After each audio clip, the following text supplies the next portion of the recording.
So hello everyone, welcome to Uttarakhand online education hub. तो हम कर रहे हैं केमिस्ट्री की सीरीज़। केमिस्ट्री में हम चैप्टर 2 हम कर चुके हैं।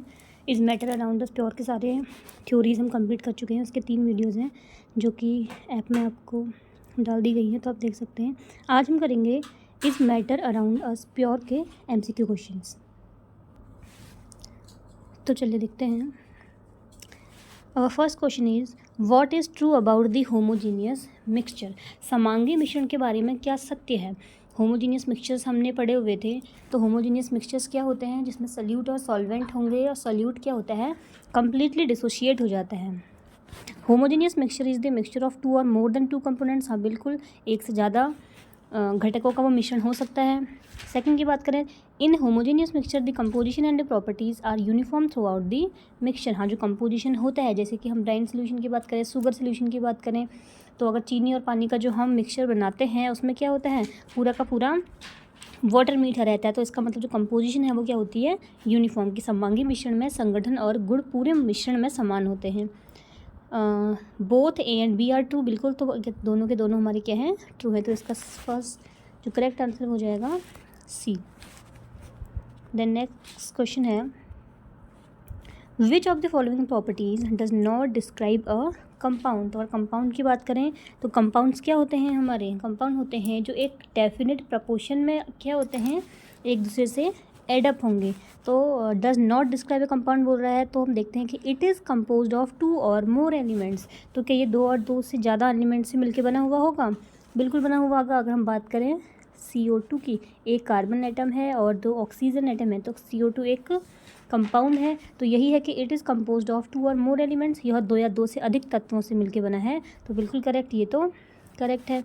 नेक्स्ट है कि it is a pure substance. तो हाँ बिल्कुल, ये क्या है, एक प्योर सब्सटेंस है। प्योर सब्सटेंस की जैसे हमने क्लासिफिकेशन जब पढ़ा हुआ था, तो क्लासिफिकेशन मैंने आपको बताया था कि मैटर को हम फिजिकल मीन्स के अकॉर्डिंग क्या करते हैं, क्लासीफाई, और केमिकल मीन्स के अंदर।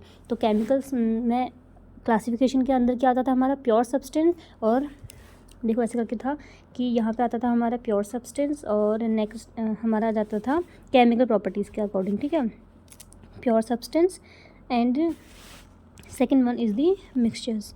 ठीक है, तो मिक्सचर के अंदर हमने homogeneous, heterogeneous, colloidal solution, suspension, ये सारी चीज़ें पढ़ी थी। और अगर हम बात करें प्योर सब्सटेंस की, तो प्योर सब्सटेंस के अंदर हमने क्या क्या पढ़े थे, एलिमेंट्स एंड कंपाउंड्स। तो यस, कंपाउंड क्या है, एक प्योर सब्सटेंस होता है। तो it is a pure substance, ये भी करेक्ट हो जाएगा। फिर देखते हैं थर्ड वन इज़, इसे भौतिक तरीक़ों से घटकों में अलग नहीं किया जा सकता है। तो बिल्कुल नहीं किया जा सकता है। अगर हम बात करें H2O की, हमें क्या है, हमारे पास वाटर है। अगर हम सोचें कि इसमें से हम हाइड्रोजन गैस अलग कर दें, ऑक्सीजन गैस को अलग कर दें, तो ऐसा नहीं हो सकता। हाँ भाई, केमिकल प्रॉपर्टीज़ हो सकता है, केमिकल मीन्स तो हम कर सकते हैं, but not by the physical means. तो it can not be separated into constituents by physical means. तो ये भी करेक्ट हो गया। तो फोर्थ वन देखते हैं। देखो, first one correct, second one correct, and C part भी करेक्ट है। थर्ड है कि it is mixed in any proportion by mass. क्या ये किसी भी प्रपोर्शन में मिक्स हो सकता है? जैसे मैंने आपको बताया था कि अगर हम बात करें CO2 की, ये NH3 गैस लेते हैं। देखो, अमोनिया गैस ले ली हमने,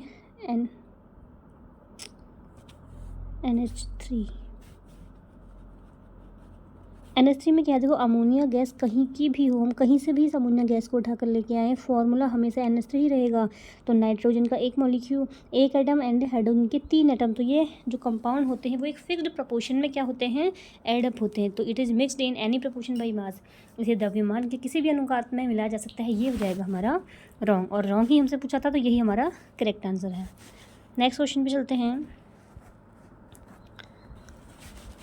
in the tincture of iodine find the solute and the solvent. देखो, अगर सल्यूट एंड सॉल्वेंट की बात करें तो मैं आपको एक बार फिर से बता दूं कि सल्यूट एंड सॉल्वेंट क्या होते हैं, जो चीज़ भी कोई डिज़ोल्व हो रही होती है वो होती है सल्यूट, और प्लस जो जिस चीज़ में घुल रहा होता है वो क्या होती है, सॉल्वेंट होती है। अगर ये तो वैसे आपको नॉर्मल पता भी होगा कि विलेय और क्या होती है, विलायक क्या होते हैं एक्चुअल में।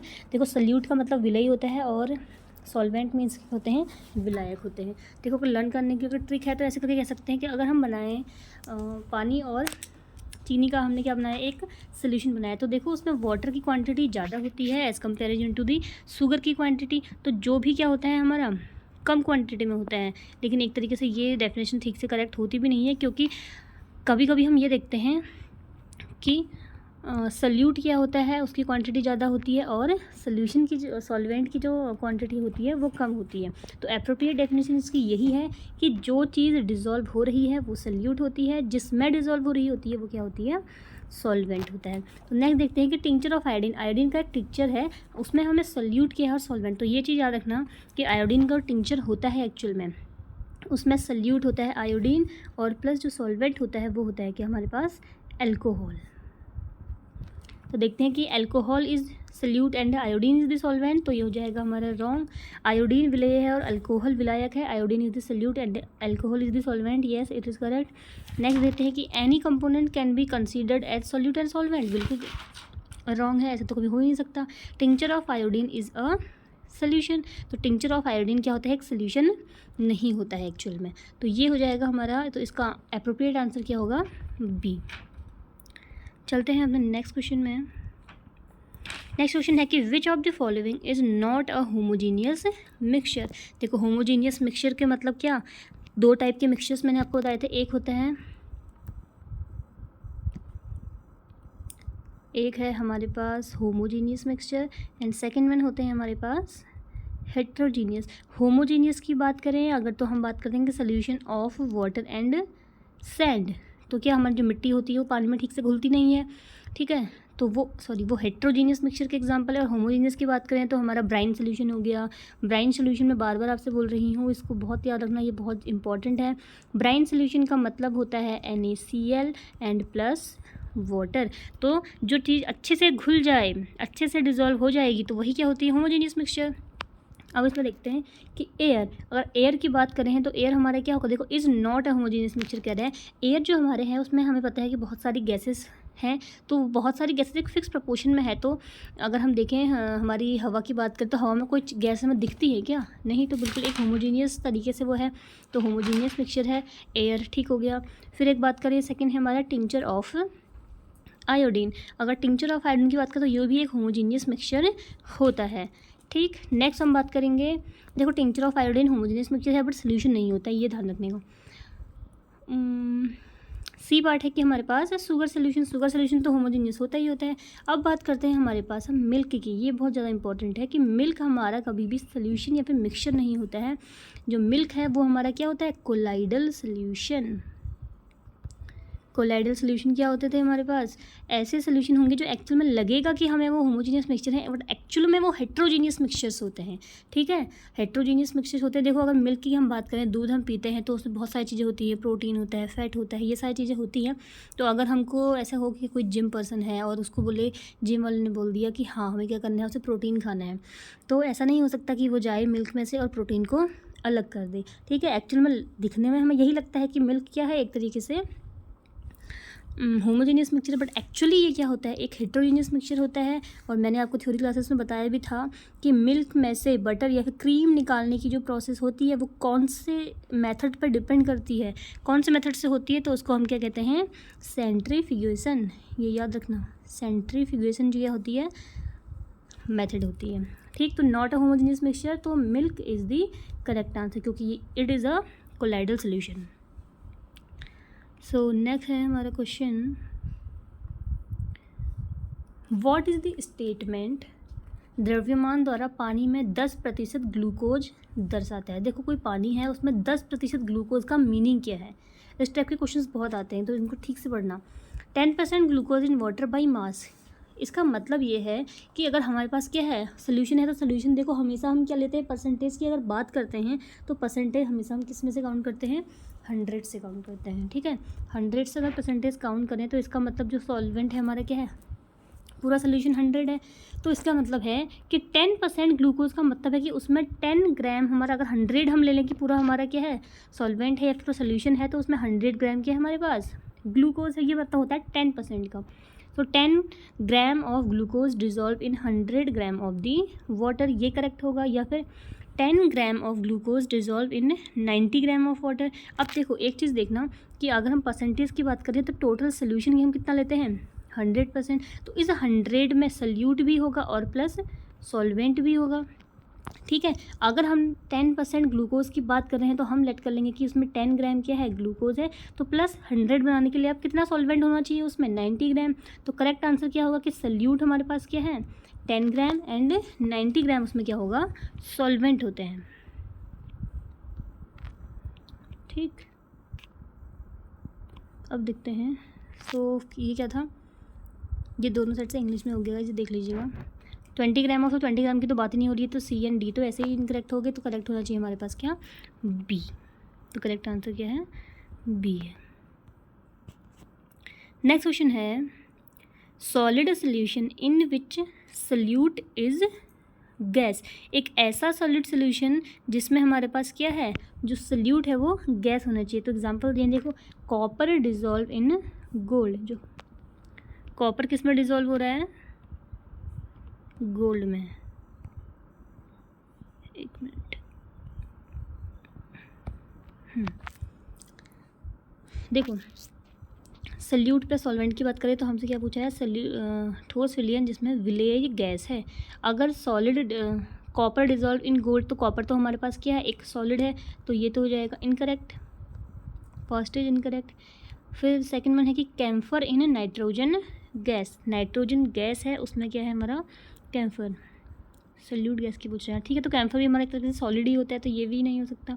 बट कैम्फर हो भी सकता है क्योंकि वो डायरेक्टली गैस में भी कन्वर्ट हो जाता है। नेक्स्ट देखते हैं, देखो हम एलिमिनेट करने के हिसाब से तो बी अभी करेक्ट आंसर हो सकता है। नेक्स्ट है कि solution of hydrogen in palladium. हाँ, तो ये ज़्यादा अप्रोप्रिएट है क्योंकि हाइड्रोजन गैस है और वो किसके ऊपर, सॉल्वेंट क्या है वो पैलेडियम है। देखो कैम्फर एक तरीके से सॉलिड ही होता है, तो camphor in nitrogen gas. Camphor में इसलिए कहती है क्योंकि कैम्फर के पास मैंने प्रॉपर्टी होती है ना कि वो सॉलिड से डायरेक्टली किस में कन्वर्ट हो जाता है, गैस में, सब्लिमेशन प्रोसेस होती है इसमें। थर्ड है कि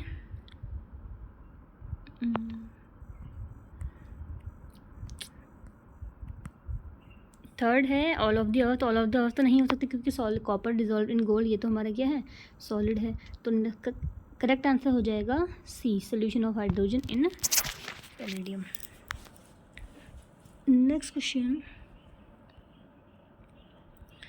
विच method is use to separate cream from milk. ये तो अभी मैंने क्वेश्चन बताया कि क्रीम, मिल्क में से जो क्रीम को अलग करने की जो प्रोसेस होती है, दूध से क्रीम को अलग करने के लिए किस विधि का प्रयोग किया जाता है, तो सेंट्रीफ्यूगेशन प्रोसेस का यूज़ किया जाता है। देखो जो सेंट्रीफ्यूगेशन जो प्रोसेस है उसकी बहुत सारी एप्लीकेशन है और बहुत इंपॉर्टेंट भी है कि जो बॉडी में हमारे क्या हो जाते हैं, बहुत सारी मेडिसिन्स लेते हैं तो ड्रग्स क्या होते हैं हमारी बॉडी के अंदर ही रह जाते हैं। तो ब्लड को प्योर करने के लिए भी क्या होता है, ये यूज़ होती है सेंट्रीफ्यूगेशन प्रोसेस।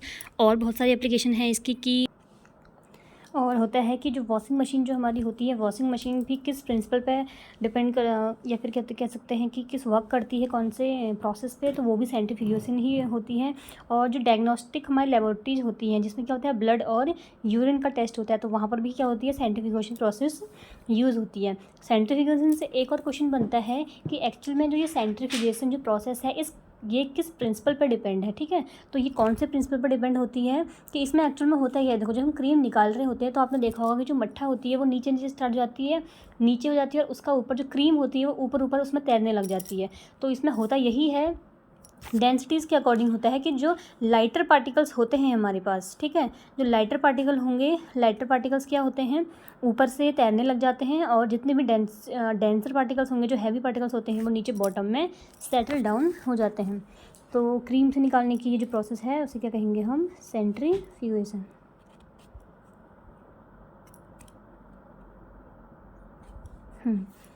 तो नेक्स्ट क्वेश्चन देखते हैं क्या है। Air shows the property of. देखो एयर की बात कर रहे हैं तो किस किस की प्रॉपर्टीज़ को शो करेगा, अगर वायु गुण दर्शाता है किसके, नाइट्रोजन गैस के, तो हाँ नाइट्रोजन गैस है क्योंकि एयर में तो हमारा नाइट्रोजन गैस प्रेजेंट है ही, तो नाइट्रोजन गैस के भी दर्शाता है। और O2 गैस की भी होगा, तो दोनों में से ए और बी दोनों ही सही होंगे, ये तो आपको पता ही है। नेक्स्ट क्वेश्चन है,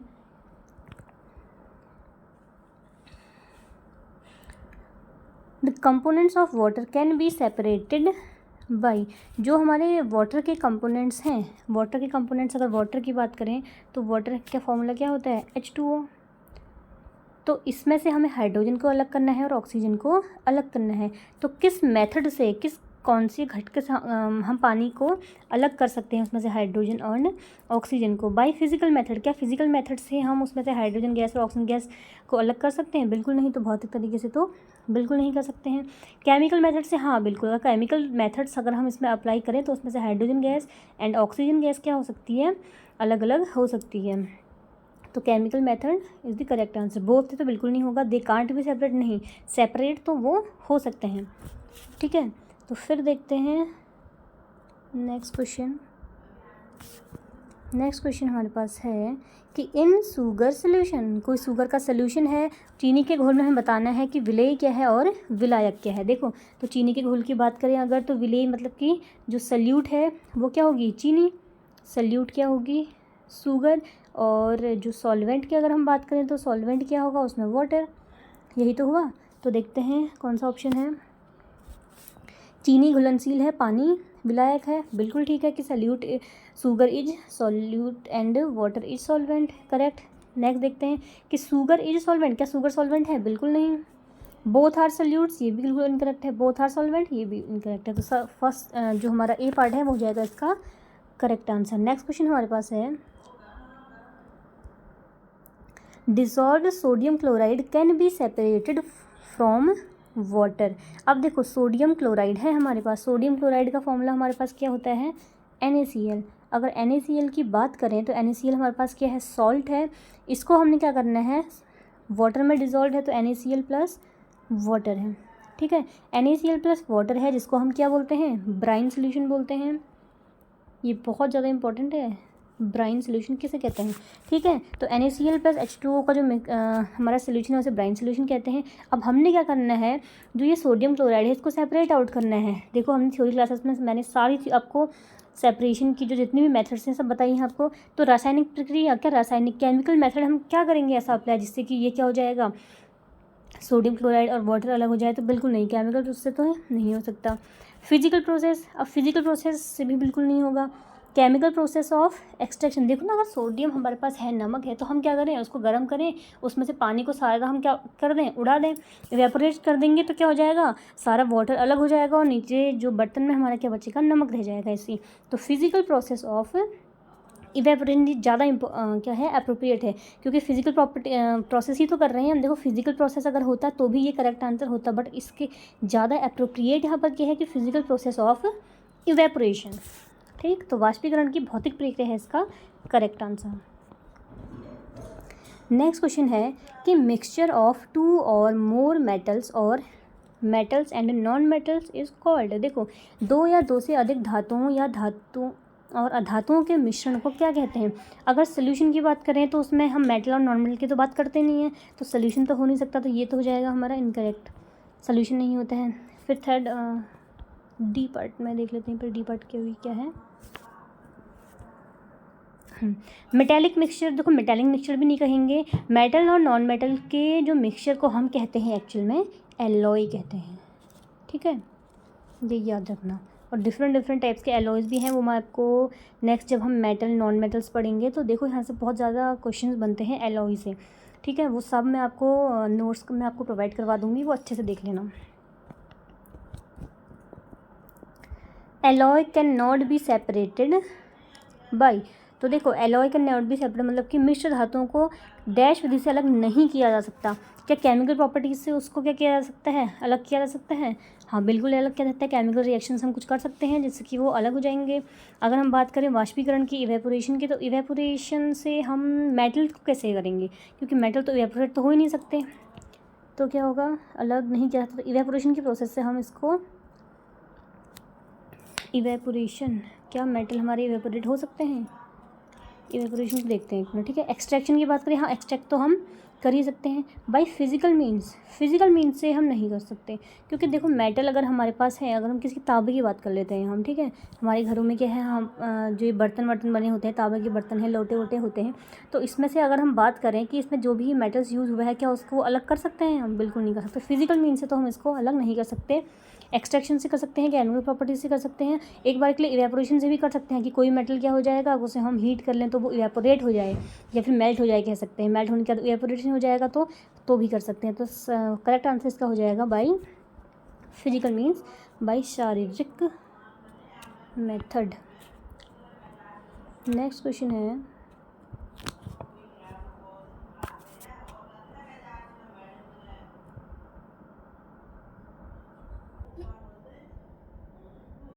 तो डिफरेंट टाइप्स के अगर हम एलॉयज़ की बात करें, ठीक है, एलॉयज़ एक तरीके से हमारा देखो अलग अलग एलॉयज़ को मैं आपको बता देती हूँ किस किस का मिक्सचर होता है, ये पूछा जाता है क्वेश्चन।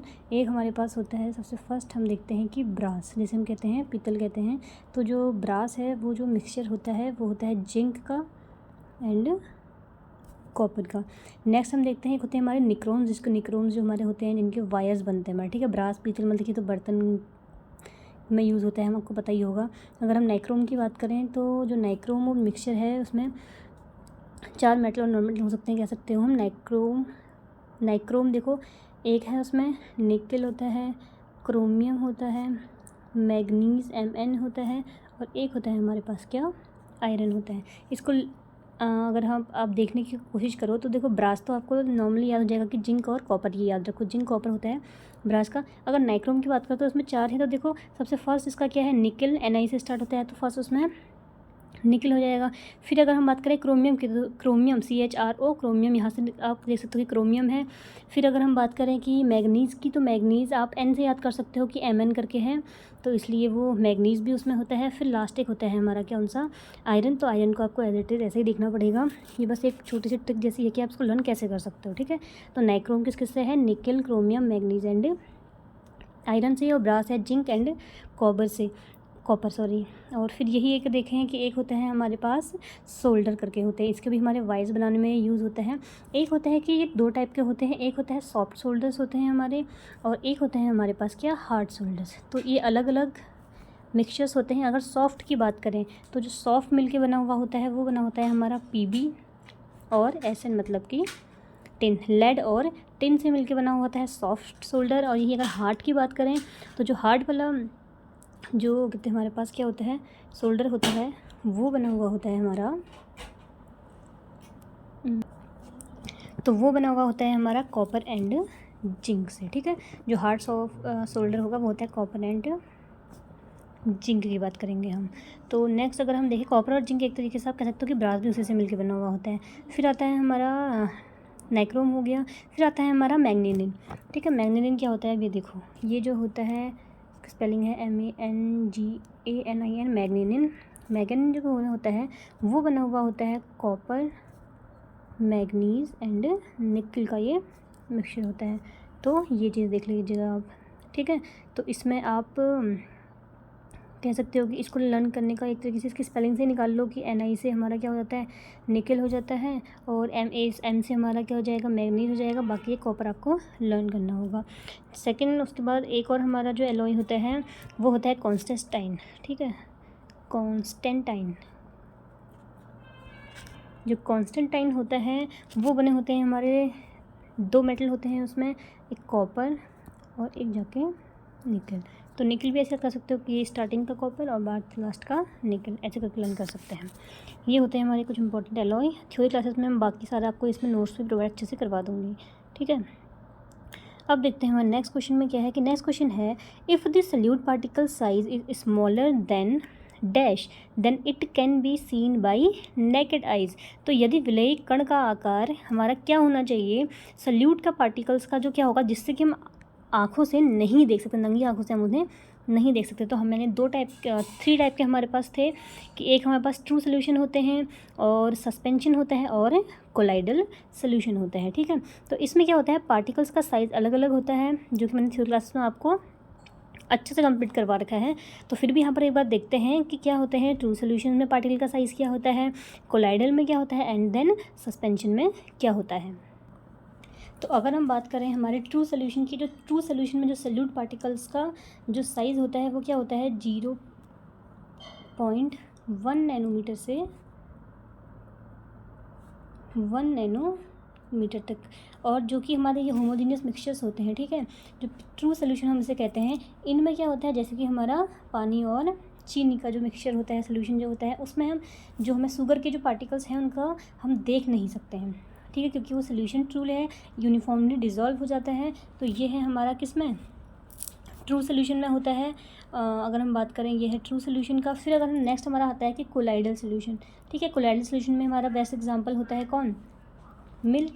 अगर मिल्क की बात करें तो ये कोलाइडल सोल्यूशन में, इसमें जो पार्टिकल्स का जो साइज़ होता है वो क्या होता है 1 नैनोमीटर से 10⁻³ नैनोमीटर के बीच में क्या होता है पार्टिकल्स का साइज़ होता है। इसमें भी हम पार्टिकल्स को क्या कर सकते हैं, नेकेड आई से तो नहीं देख सकते हैं, हाँ माइक्रोस्कोप की हेल्प से फिर भी हम इनको देख सकते हैं। अगर वही बात करें हम सस्पेंशन की, तो सस्पेंशन एक तरीके से हमारा क्या है जिसमें हम पार्टिकल्स को क्या करेंगे नेकेड आई से देख सकते हैं। जैसे कि हमने पानी में क्या घोल दिया, मिट्टी घोल दी, तो मिट्टी हमें एज इट इज ऐसे ही दिखाई देती है।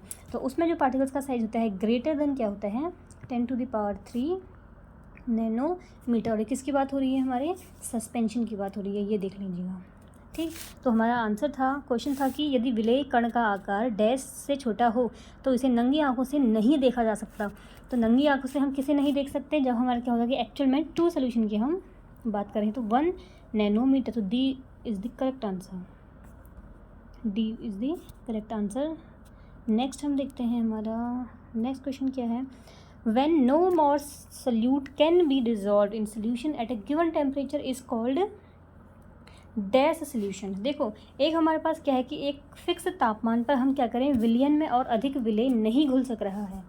ठीक है, विलयन में और अधिक विलय नहीं घुल सकता है तो उसे डैश कहा जाता है, समरूप कहा जाता है, विषम कहा जाता है, संतृप्त कहा जाता है या फिर असंतृप्त कहा जाता है। ठीक है, अगर हम बात करें अब कि कौन सा सोल्यूशन होता है, जैसे मैंने आपको ये बताया भी था पहले कि देखो सोल्यूशन हमारा क्या होता है, जैसे कि हमने ब्राइन सोल्यूशन बनाया, हम क्या कर रहे हैं नमक और पानी का मिक्सचर बना रहे हैं, ब्राइन का सोल्यूशन हम बना रहे हैं। तो उसमें हमने क्या करा, एक बीकर लिया, इसमें हमारे पास वाटर है और यहाँ से मैंने क्या कर दिया, इसमें ऐड NaCl, हमने सॉल्ट ऐड कर दिया। अब मैं क्या कर रही हूँ, देखो भाई स्पून से मैं इसमें नमक डिज़ोल्व करते जा रही हूँ। तो क्या होगा, जितनी इस वाटर की कैपेसिटी होगी उतने तक तो क्या होगा NaCl इसमें डिज़ोल्व होता ही जाएगा। बट एक ऐसा फिक्स पॉइंट आएगा जहाँ पर अगर मैं इसमें अब सॉल्ट को ऐड करूँ तो वो इस वाटर में डिज़ोल्व नहीं होता है। ठीक है, उस टाइम पे इस सोल्यूशन को हम बोलते हैं सैचुरेटेड सोल्यूशन, जो कि क्या है हिंदी में क्या बोलते हैं, संतृप्त मिश्रण बोलते हैं। तो अब ये आपको पता होना चाहिए। लेकिन हाँ, टेम्परेचर की कंडीशन बहुत ज़्यादा इंपॉर्टेंट है कि अगर हम नीचे से टेम्परेचर इंक्रीज़ कर देंगे तो क्या हो जाएगा, इसमें सॉल्ट फिर से डिज़ोल्व होना स्टार्ट हो जाता है। तो टेम्परेचर, क्योंकि हमें पता है जैसे जैसे हम टेम्परेचर इंक्रीज़ करेंगे तो वाटर मॉलिक्यूल जो भी होगा उसके पार्टिकल्स में और भी क्या ज़्यादा क्या हो जाएगा, स्पेस हो जाएगा, और स्पेस ज़्यादा मिलेगा, वो ज़्यादा दूर दूर भागेंगे तो उसमें क्या होगा, सॉल्ट डिज़ोल्व होना स्टार्ट फिर से हो जाएगा। तो इसलिए बोल रहे हैं कि एट अ गिवन टेम्परेचर, कि एक टेम्परेचर हम क्या करना चाहिए, फिक्स कर लेना चाहिए कि इस टेम्परेचर पे आप बताओ कि इसको सैचुरेटेड सोल्यूशन बना के दिखाओ। ठीक, तो सैचुरेटेड सोल्यूशन का मतलब क्या है, जहाँ पर अब कोई भी सोल्यूट पार्टिकल सॉल्वेंट में डिज़ोल्व नहीं होगा, उस टाइम पे सोल्यूशन हो जाएगा, उसके कहेंगे सैचुरेटेड सोल्यूशन। यही अगर हम अनसैचुरेटेड सोल्यूशन की बात करें, असंतृप्त की बात करें, तो वो तो कुछ नहीं है कि थोड़ा हमने अपने मन से कितना ही उसमें नमक ऐड कर दिया पानी में, तो वो क्या है हमारे पास अनसैचुरेटेड सोल्यूशन। और होमोजीनियस और हेटेरोजीनियस तो आपको पता ही है, होमोजीनियस मतलब कि हो गया नमक पानी का जो सोल्यूशन होगा, हेटेरोजीनियस हो जाएगा हमारे पास वाटर एंड सैंड का जो होगा मिक्सचर होगा। नेक्स्ट क्वेश्चन देखते हैं, तो इसका जो करेक्ट आंसर है वो क्या है, saturated solution. The concentration of solution is depends on the amount of dash present in a given solution। एक हमारे पास क्या है, सोल्यूशन है, ये देखते हैं कि हमारे पास सोल्यूशन है, इसमें सल्यूट भी होगा और सॉल्वेंट भी होगा। तो अगर हम बात करें कि कंसंट्रेशन की, तो देखो पहले कंसंट्रेशन होता क्या है वो पता होना चाहिए। क्वेश्चन देखते हैं हमारा पहले, समाधान की एकाग्रता डैश की मात्रा पर निर्भर करती है, दिए गए विलयन में प्रस्तुत करें। कि जो कंसंट्रेशन का मतलब हो, समाधान नहीं होता है ये, इसको हिंदी में शायद सांद्रांत बोलते हैं, ऐसा भी कुछ बोलते हैं, आप देख लीजिएगा। तो कंसंट्रेशन का मतलब है कि कितना अमाउंट ऑफ सल्यूट, अगर हम सल्यूट की बात करें, ये हमारे पास सोल्यूशन है या सॉल्वेंट हमने ले लिया, इसमें ऊपर से हम कोई सल्यूट ऐड कर रहे हैं, तो कितना वो इसमें क्या है हमारे पास सल्यूट ऐड हो रहा है, कितने सॉल्वेंट में, इस सोल्यूशन में कितना सल्यूट प्रेजेंट है, वही हमारे पास क्या होता है उसका कंसंट्रेशन होता है। तो अगर हम बात करें कि वो किसके नेचर पर डिपेंड करता है, या तो किसके नेचर पर डिपेंड करता है, हमारे सल्यूट पार्टिकल्स पे डिपेंड करता है, जो कंसंट्रेशन होता है, कितना सल्यूट ऐड है। क्योंकि देखो उसकी डेफिनेशन ही वही है कि सोल्यूशन में कितना सल्यूट प्रेजेंट है, उसी को हम क्या कहते हैं, कंसंट्रेशन कह रहे हैं। तो डिपेंड किस पे कर रहा है, ऑब्वियसली सल्यूट पार्टिकल पे। तो इसका जो आंसर हो जाएगा वो क्या हो जाएगा, सल्यूट पार्टिकल। तो कंसंट्रेशन किस पे डिपेंड करता है, सल्यूट। नेक्स्ट क्वेश्चन देखते हैं। Mass of solute divided by mass of solution multiply by 100 then we get. ये हमारा देखो एक फॉर्मूला होता है, अगर हम मास परसेंटेज की बात करें, ठीक है। तो एक होता है हमारा mass percentage is equal to होता है कि जो मास है, गिवन मास बोल रहे, कोई भी मास बोलो, कि मास of solute divided by the mass of solution into 100। ये हमारा क्या होता है, मास परसेंटेज कहते हैं हम, कि कितना मास परसेंट है उसमें। देखो सल्यूट अपन सॉल्वेंट कर लें, सल्यूट अपन सोल्यूशन कर लें, तो ये हो जाएगा हमारा कि क्या, कितना सल्यूट उसमें प्रेजेंट है वो रेशियो निकलेगा। वही हम मल्टीप्लाई बाय 100 कर लें, तो 100 से हम किसी को भी मल्टीप्लाई कर लें तो उसका मतलब होता है कि वो हमारी परसेंटेज को बता रहा है, ठीक है। तो सोल्यूशन तो ये हो जाएगा इनकरेक्ट, और एक सिर्फ मास को नहीं बताता है, बट हाँ मास परसेंटेज को बताता है, क्योंकि मल्टीप्लाई बाय 100 भी कर रहे हैं। और वॉल्यूम परसेंटेज, हाँ एक और चीज़ लिखी हुई है कि वॉल्यूम परसेंटेज क्या होगी। जैसे मास परसेंटेज की हमने बात करी कि मास of salute upon mass of solution divide multiply by क्या हो जाएगा, 100। हमने ले लिया कि सल्यूट का मास होता है अपॉन सोल्यूशन का मास, मल्टीप्लाई बाई 100 करेंगे तो ये हमें क्या मिलेगा, मास परसेंटेज। यही अगर वॉल्यूम परसेंटेज की बात करेंगे तो क्या हो जाएगा, यहाँ पर मास की जगह पे क्या हो जाएगा, वॉल्यूम ऐड हो जाएगा, कि volume of the solute divided by volume of the solution multiply by 100। ये हो जाएगा वॉल्यूम परसेंटेज, जिसको हम V परसेंटेज ऐसे करके डिनोट करते हैं। नेक्स्ट क्वेश्चन है, if the solution is 400 ml and solvent is 300 ml, so what is the percentage of solute. अब देखो इस क्वेश्चन को करते हैं, एक न्यूमेरिकल क्वेश्चन है, बहुत अच्छा क्वेश्चन है, इसे बस खुद से रीड करके देखना, पहले वीडियो पॉज करके सॉल्व करना, फिर देखना आगे। तो चलो हम देखते हैं कि हमारे पास टोटल सोल्यूशन कितना है, 400। What percentage of solid.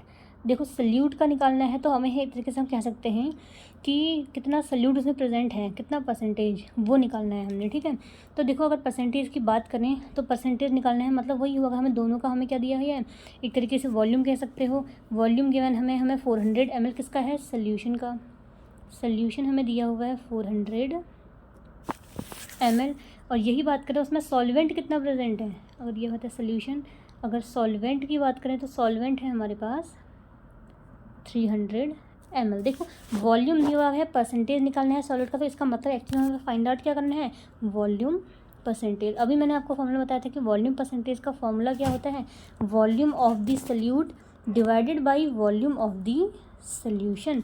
अब देखो सोल्यूशन का वॉल्यूम है 400 ml गिवन है, वॉल्यूम परसेंटेज फाइंड आउट करना है, तो हमें वॉल्यूम किसका निकालना है, सोल्यूट का। तो कुछ नहीं करना है, अगर टोटल सोल्यूशन 400 ml है, उसमें सॉल्वेंट 300, तो सोल्यूट कितना हो जाएगा, ऑब्वियसली 100%, यही तो होगा। उसमें 100 ml क्या हो जाएगा, क्योंकि तब 100 ml और 300 ml मिलकर क्या मिलाएंगे, पूरा सोल्यूशन 400 ml। तो कैलकुलेट कर लो आप कि volume percentage is equal to हो जाएगा, कितना है हमारा, सोल्यूट है हमारे पास 100 ml डिवाइडेड बाई, अगर बात करें हम किसकी, सोल्यूशन की, तो सोल्यूशन है हमारे पास 400, और अगर परसेंटेज की बात कर रहे हैं तो मल्टीप्लाई बाई 100 कर देते हैं। 00 से 00 कैंसिल हो गया, ये हो गया 100/4, तो ये कितने टाइम्स हो जाएगा, 4 2 जा 8 एंड 2 4 5 जा 4 से कैंसिल होगा, 4 2 हो जाएगा 20, 4 5 20, ठीक तो है 25%। तो 25 है आंसर में, 30%, 40 45 एंड 25, तो यस, तो एप्रोप्रिएट आंसर हमारा क्या है, correct one is the 25%। Next question देखते हैं, foam is an example of. हाँ तो ये आपको मैंने बताया था कि बहुत सारे हमारे कोलाइडल सोल्यूशन की मैंने आपको बताया था कि उसमें एक डिस्पर्स्ड फेज होता है, एक डिस्पर्जन मीडियम होता है, कोलाइडल सॉल्यूशंस होते हैं हमारे, ठीक है। कोलाइडल सॉल्यूशंस में क्या होता है हमारे पास कि मिक्सचर्स होते हैं। एक्चुअल में लगता हमें है कि वो होमोजीनियस मिक्सचर हैं, बट एक्चुअल में होते क्या हैं, वो हेट्रोजीनियस मिक्सचर हैं। तो उसमें एक होता है हमारे पास डिस्पर्स्ड फेज और एक होता है डिस्पर्जन मीडियम। अगर डिस्पर्स्ड फेज की बात करें तो डिस्पर्जन फेज एक तरीके से कह सकते हो कि जो सल्यूट है, जो चीज़ भी क्या डिज़ोल्व हो रही है उसे डिस्पर्स्ड फेज कहते हैं। और डिस्पर्जन मीडियम का मतलब कि जो भी ये सल्यूट ऐड हो रहा है एक तरीके से सॉल्वेंट की तरह हम इसको कोरिलेट कर सकते हैं, ठीक है। डिस्पर्स्ड फेस और डिस्पर्स्ड मीडियम, तो इसके अकॉर्डिंग हमारे पास क्या होते हैं अलग अलग। देखो ये dispersed phase solid, liquid, gas कुछ भी हो सकता है। यही डिस्पर्जन मीडियम भी हमारा सॉलिड, लिक्विड एंड गैस हो सकता है। तो इसके अकॉर्डिंग अलग अलग टाइप के हमारे कोलाइडल सिस्टम्स बनते हैं या सोल्यूशंस बनते हैं, जिसमें हमारा क्या आता है, देखो अलग अलग टाइप के बनते हैं। एक सॉलिड सोल बनता है, एक सोल, एरिसोल, जेल, इमल्शन, एरिसोल और सॉलिड फोम और फोम, ये सारे एग्जांपल्स हैं हमारे, ठीक है। तो ये किसके एग्जांपल हैं, कोलाइड्स के एग्जांपल्स हैं, ठीक है। स्कैटरिंग ऑफ लाइट का तो उसमें कोई मतलब है नहीं, ये मैंने आपको पूरा एक किस में दिया हुआ है, थ्योरी क्लास में सारा कवर अप कर चुके हैं हम इसे। और अगर हम फोम की बात करें तो फोम हमारे कोलाइड्स होते हैं, जिसमें कि जो डिस्पर्स्ड फेस होती है वो डिस्पर्स्ड फेस गैस होती है और डिस्पर्जन मीडियम क्या होता है, लिक्विड होता है। तो सैचुरेटेड सोल्यूशन तो हमने अभी पढ़ा था, तो ये तो हो नहीं सकता। नेक्स्ट है कि we can separate the volatile component from its non volatile solute by the method of. तो देखो वॉलेटाइल एंड नॉन वॉलेटाइल मैंने आपको पहले भी बताया है कि वॉलेटाइल कंपोनेंट मतलब कि जो क्या होगा, वाष्प बन के उड़ सकता है, जिसके पास टेंडेंसी है कि वो इवेपोरेट हो सकता है, उसे हम वॉलेटाइल कंपोनेंट कहते हैं। और यहीं अगर नॉन वॉलेटाइल की बात करें तो नॉन वॉलेटाइल होगा कि जिसके हमारे वेपर्स नहीं बन सकते हैं, ठीक है। तो किस मेथड से हम क्या कर सकते हैं, वॉलेटाइल और नॉन वॉलेटाइल को अलग कर सकते हैं। तो देखो एक्सट्रैक्शन तो ऐसा हम कुछ कर नहीं सकते, क्योंकि देखो अगर हमारी बात कर रहे हैं हम इवेपोरेशन की, तो इवेपोरेशन में क्या करेंगे, जो वॉलेटाइल कंपोनेंट होगा इवेपोरेट हो जाएगा और जो दूसरा वाला होगा वो क्या होगा, हमारा ऐसे ही बीकर में रह जाएगा। तो इसका तो कहते हैं सीधे हो जाएगा कि इवेपोरेशन की प्रोसेस से हम इसे कर सकते हैं, क्योंकि वो उनके मीनिंग में ही छुपा हुआ है कि इवेपोरेट, जिसके वेपर्स बन सकते हैं और जिसके वेपर्स नहीं बन सकते हैं। तो correct answer is the evaporation. Next हम क्वेश्चन अपने पे चलते हैं कि two immiscible layers can be separate out in layer depending on their. देखो दो टाइप्स के हमारे क्या होते हैं, लिक्विड्स होते हैं। एक होते हैं मिजिबल लिक्विड और एक होते हैं हमारे पास क्या, इमविजिबल।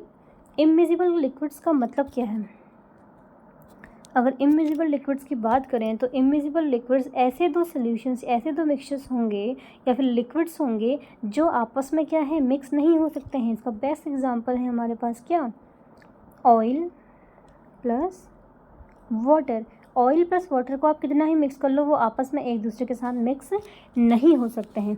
हमेशा आपने देखा होगा कि जब भी पानी में कहीं अगर ऑयल चला जाए तो ऑयल हमारा क्या होता है, पानी के ऊपर से तैरने लग जाता है। तो ऐसा क्यों होता है, क्योंकि वो दोनों के पास टेंडेंसी है कि वो एक दूसरे में मिक्स नहीं हो सकते हैं। और ऐसा क्यों हो रहा है कि ऑयल ही हमारा क्या कर रहा है, उसके ऊपर पानी के ऊपर तैर रहा है, क्योंकि ये डिपेंड करता है उनकी डेंसिटीज़ के ऊपर। अब डेंसिटीज़ पे कैसे डिपेंड करता है, ये तो आपने देखा ही होगा कि जो भी हल्की चीज़ होती है वो क्या होती है, पानी में तैरने लग जाती है। जो पानी की डेंसिटी होती है वो कितनी होती है, 1 होती है। तो यही ऑयल की डेंसिटी 1 से कम होती है, इसलिए ऑयल क्या करता है, ऊपर तैरने लग जाता है। और अगर यही बात करें कि हम इमविजिबल लिक्विड्स को सेपरेट आउट कैसे कर सकते हैं, तो थ्योरीज मैंने आपको कवर अप करवाया है कि वो होता है हमारा सेपरेटिंग फनल। इस टाइप से क्या होता है, आपको मैं बना के दिखा दूँ एक बार, कि इस टाइप से हमारे पास एक बीकर टाइप का होता है, इसमें यहाँ पर स्क्रू लगा होता है, जिसके हम क्या कर सकते हैं, इसको नीचे से लूज़ और टाइट कर सकते हैं। यहाँ पर हमने इमविजिबल लिक्विड को फिल कर देंगे। इसी का एग्जांपल लेते हैं कि यहाँ तक वाटर आ गया और यहाँ तक हमारे पास क्या है, ऑयल है, ठीक है। और इसे कहते क्या हैं हम, सेपरेटिंग फनल कहते हैं। सेपरेटिंग फनल क्या करेगा, यहाँ से इसको हम क्या करेंगे, लूज़ करेंगे। लूज़ करते ही ये जो नीचे का वाटर है वो नीचे सेपरेट आउट हो जाएगा अलग, और जैसे ही ये ऑयल का जो लेवल है वो यहाँ पर पहुँचेगा, हम इसे क्या कर देंगे, टाइट कर देंगे। तो ऑयल ऊपर सेपरेटिंग फनल में रह जाएगा और नीचे वाटर क्या हो जाएगा, अलग हो जाएगा। तो ये तो रही हमारी क्या, कि इमविजिबल लिक्विड्स को सेपरेट आउट करने की कौन सी मेथड है, तो सेपरेटिंग फनल है। यही अगर हमने क्वेश्चन पूछा है कि separate out in the layer depending on the, किस पे डिपेंड करता है, वो तो वॉल्यूम पे तो डिपेंड नहीं करता, सरफेस टेंशन पे भी डिपेंड नहीं करेगा। तो वही मैंने आपको बताया कि डेंसिटीज़ के अकॉर्डिंग, क्योंकि जो प्रिंसिपल इसका है सेपरेटिंग फनल का, वो डेंसिटी ही है, कि जिसकी डेंसिटी कम होगी वो ऊपर से फ्लोट करने लग जाता है, ठीक। और यही अगर मिजिबल लिक्विड्स की बात करें तो ऐसे लिक्विड जो आपस में अच्छे से मिक्स हो जाते हैं, जैसे कि हम कोई भी एग्जांपल ले लो कि पानी में आपने दूध मिक्स कर दिया तो वो मिक्स हो जाता है, तो मिजिबल लिक्विड्स हैं कि एग्जांपल्स में आ सकते हैं। नेक्स्ट क्वेश्चन है कि the separation of dyes and black ink using dash method. देखो जो भी हमारे सेपरेशन मेथड्स हैं उस चैप्टर के लास्ट एंडिंग में हमने सारे सेपरेशन मेथड्स पढ़ी हुई है और वो बहुत इंपॉर्टेंट है क्योंकि उनसे बहुत सारे क्वेश्चन बनते हैं, ठीक है। तो हम बात करें separation of dyes and black ink.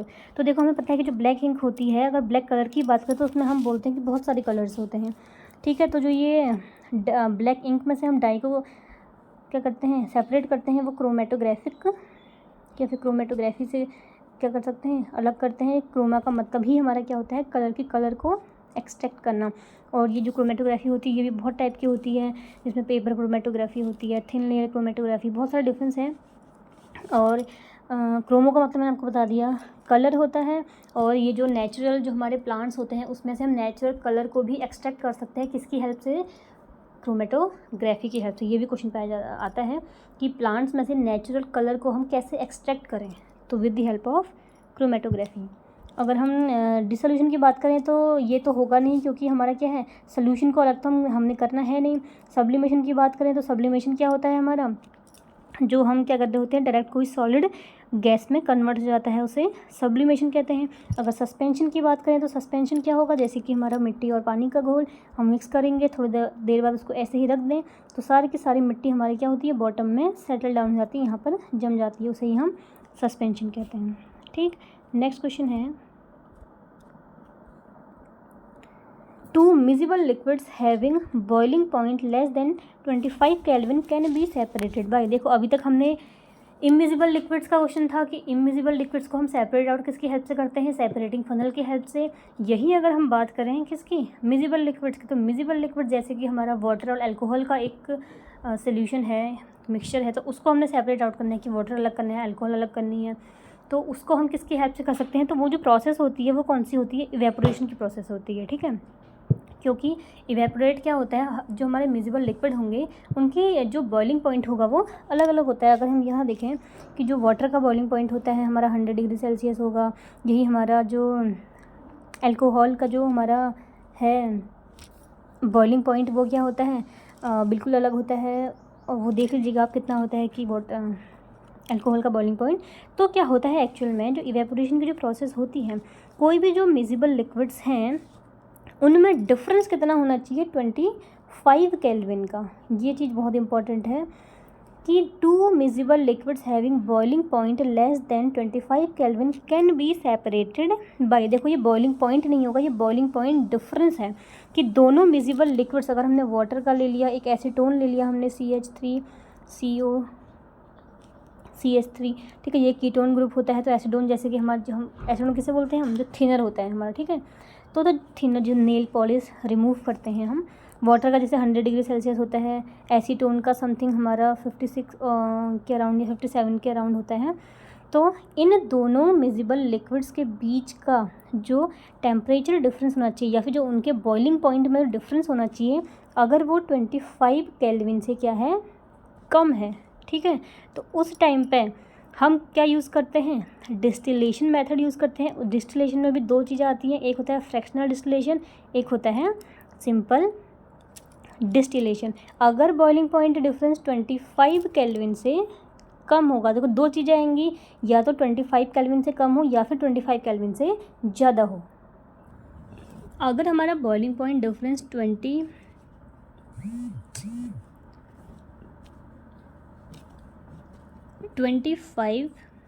Kelvin से क्या होगा, लेस होगा। अगर हम बॉइलिंग पॉइंट की बात करें, ये लेस देन 25 केल्विन होगा, तो हम यूज़ करते हैं फ्रैक्शनल डिस्टिलेशन।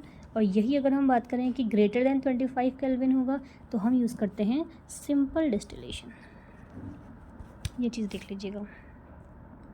तो इसका आंसर क्या होगा, ये बोल रहा है बॉइलिंग लेस देन 25 केल्विन, तो हमारा क्या होगा, लेस देन 25 केल्विन में फ्रैक्शनल डिस्टिलेशन यूज़ होता है एक तरीके से। तो ये डिस्टिलेशन को खाली डिस्टिलेशन लिखा है तो वो तो बिल्कुल करेक्ट है ही, बट अगर डिस्टिलेशन और फ्रैक्शनल डिस्टिलेशन दोनों ही होते तो आंसर क्या होता फिर, फ्रैक्शनल डिस्टिलेशन। अच्छा है तो फ्रैक्शनल डिस्टिलेशन, हाँ, तो इसका आंसर, करेक्ट आंसर क्या है, फ्रैक्शनल डिस्टिलेशन। ये देख लीजिएगा। नेक्स्ट क्वेश्चन में चलते हैं।